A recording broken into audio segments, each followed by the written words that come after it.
Number 1. Take postural breaks. It's better for you to stay moving from one position to another position. Remember, the next posture is always the best postures. There is no bad posture as long as you don't stay in that position for all day long. Number 2. Sit on the ball or invisible chair. Sitting on the ball requires you to use your core and your legs to stabilize. You might find yourself more alert and more aware to change your posture during at work. And you could try this invisible chair challenge. It is the perfect core and leg strengthening workout that you can try it at home. Number 3. Walk and talk. Research actually shows that walking can boost your mood, energy, and your immune system. Even if you are glued to your phone for work call, you don't have to glue to your chair. Make it a habit, talk and walk.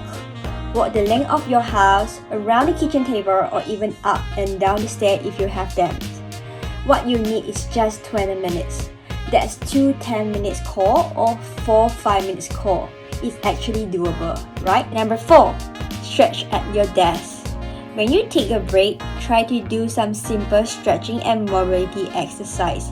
Try to make it a habit to do it daily.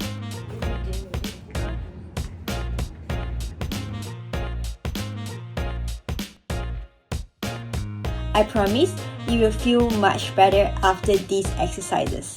Number 5. Get creative with furniture. Your house is actually full of non-traditional workout equipment just waiting to be used. You can use your chairs to do your visits, plank, push-up,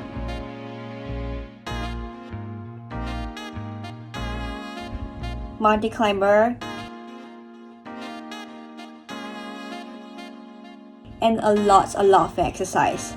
All you need to do is just schedule your exercise time on your work calendar and treat it like an important appointment. Thank you for watching. If you do like what you saw, please note that we are all very passionate individuals and we really believe in what we are sharing. If you do feel that someone else could use the information, please like, subscribe, share and spread the word. Thank you.